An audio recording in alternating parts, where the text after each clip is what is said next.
Alors que le Cameroun annonce une reprise économique progressive, les entreprises, en particulier les PME, cherchent de nouveaux leviers pour se relancer et se structurer. Dans ce contexte, la Chambre de commerce, d'industrie, des mines et de l'artisanat joue un rôle clé. Financement, emploi, digitalisation ou encore promotion du secteur du BTP, autant de chantiers à fort enjeu. Pour faire le point sur les priorités économiques de 2025 et les solutions concrètes en faveur du secteur privé, nous accueillons M. Christophe Eken, président de la Chambre du commerce du Cameroun. M. Christophe Eken, bienvenue sur Africa 24. Le Cameroun traverse une phase de reprise économique après les effets de la pandémie et une légère croissance estimée à 3,5%. En votre qualité, président de la Chambre de commerce, quel rôle joue cette institution dans la reprise et quelles sont les principales priorités économiques pour les entreprises camerounaises en 2025? Vous savez, madame, les missions régaliennes de la Chambre se trouvent un peu en amont et en aval.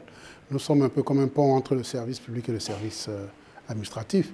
Donc il s'agit de faire des promotions comme celle que nous sommes en train de faire aujourd'hui, de donner de l'information, de faire de la formation et surtout d'intervenir auprès des entreprises pour pouvoir donner l'information utile pour qu'ils puissent vraiment faire face à tous ces problèmes que vous avez cités. Le secteur des BTP demeure cependant confronté à de nombreux défis. Il s'agit notamment de l'accès au financement et la disponibilité de matériaux locaux. Selon une étude de la Banque mondiale, les projets de construction sont très souvent retardés en raison du manque de financement. Quelles solutions proposez-vous pour soutenir le secteur du bâtiment et des métiers connexes? Alors, vous savez, madame, le bâtiment, comme la construction, ou du moins les BTP d'une manière générale, c'est ce qui contribue à la vie, à la bonne vie des citoyens dans une cité. Donc, pour y arriver, il faut souvent que les citoyens soient informés, qu'ils puissent avoir des partenaires sûrs pour pouvoir faire des constructions durables. Donc voilà le rôle que la Chambre joue en général, en allant chercher des partenaires à l'extérieur pour pouvoir faire une espèce de joint venture avec les partenaires camerounais. C'est ce que nous faisons aujourd'hui avec la Tunisie qui a une avancée certaine dans ce domaine-là.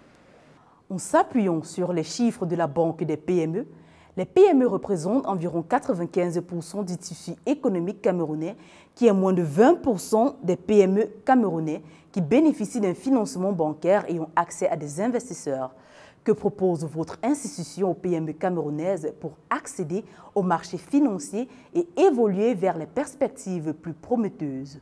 Le fichier industriel du Cameroun, des entreprises du Cameroun, monte à peu près 120 000 entreprises au Cameroun. Donc 80%, comme vous le dites, sont des petites et moyennes entreprises. Le rôle de la Chambre consiste surtout à aller vers les petites et moyennes entreprises qui n'ont pas souvent des informations et des moyens pour pouvoir y arriver.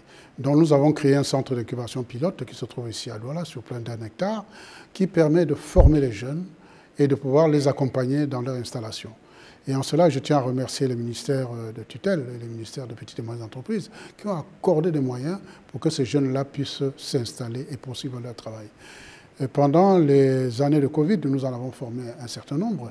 Et avec le programme européen qui s'appelait Archipelago, nous avons formé plus de 337 dans plusieurs domaines.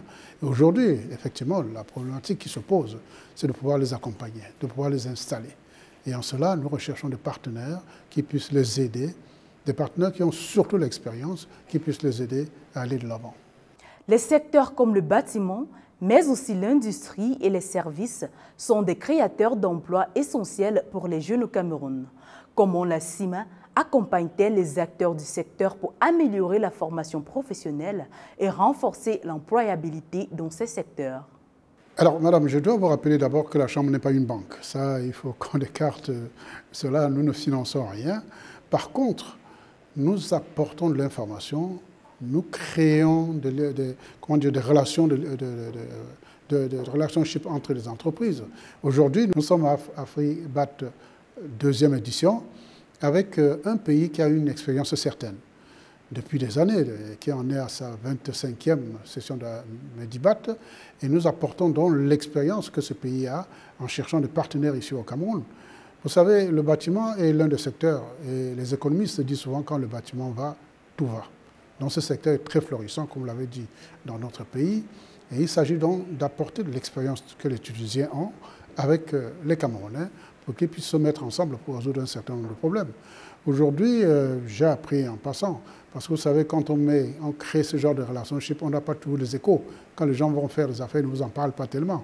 Mais des Tunisiens, aujourd'hui, j'ai appris qu'il y a, après la première session de Afribat, qu'il y a au moins une vingtaine d'entreprises tunisiennes qui travaillent déjà avec les entreprises camerounaises. Nous espérons qu'à l'issue de Afribat 2, il y en aura plusieurs. La balance commerciale entre la Tunisie et le Cameroun est négative de plus de 19 milliards en 2022. Et c'était plus grand que ça. Nous pensons qu'elle peut continuer à réduire si les Tunisiens acceptent de faire la transformation de cru de nos produits. La digitalisation est au cœur de la transformation des entreprises dans le monde entier. Selon une étude de l'ONU, plus de 70% des entreprises africaines se sont digitalisées en 2023. Comment la Chambre de commerce accompagne-t-elle les entreprises camerounaises dans le processus de digitalisation et quels sont les principaux défis de cette transition? Vous savez, madame, la digitalisation est une bonne chose, mais elle ne peut pas se faire à distance. Il faut qu'il y ait une coopération, il faut qu'il y ait une joint venture, il faut qu'il y ait un benchmarking qui puisse permettre d'apprendre. Donc la Chambre de commerce se situe dans ce niveau-là pour faire de la coopération, pour aller chercher ce qui est bon, informer nos membres, informer les Camerounais d'une manière générale à travers des salons comme celui-ci et pouvoir ainsi créer des relationships qui puissent permettre d'utiliser cette technologie dont on ne peut plus s'en passer aujourd'hui. Mais comme je l'ai dit, ça ne s'apprend pas à distance, ça s'apprend avec quelqu'un qui s'y connaît. Monsieur le Président, en tant que représentant de la Chambre de commerce, quel serait, selon vous, l'impact de l'événement Afribat sur la promotion des échanges commerciaux et des investissements dans le secteur du bâtiment au Cameroun? Alors, comme je l'ai dit, les Tunisiens ont une expérience certaine. Il s'agit de ne pas inventer la poudre, comme vous le savez. Ce que les autres ont fait, nous pourrons aussi le faire. Rien de ce qui est humain ne doit nous être étrange, dirait quelqu'un. Donc, il s'agit de profiter de l'expérience des Tunisiens. Nous avons visité la plupart des stands et on se rend compte qu'il y a une technologie qui a évolué. On ne peut plus construire les bâtiments aujourd'hui comme on le faisait il y a un certain temps. Il s'agit d'adapter au climat, d'adapter à l'environnement et d'adapter aux lois et aux normes du pays. Et en cela, je pense que le Cameroun a des techniciens, a des ingénieurs de bâtiments qui peuvent coopérer très bien avec la Tunisie. Monsieur Christophe Eken, merci d'avoir répondu aux questions d'Africa 24. Mesdames, Messieurs, restez scotchés, l'information continue chez Africa 24.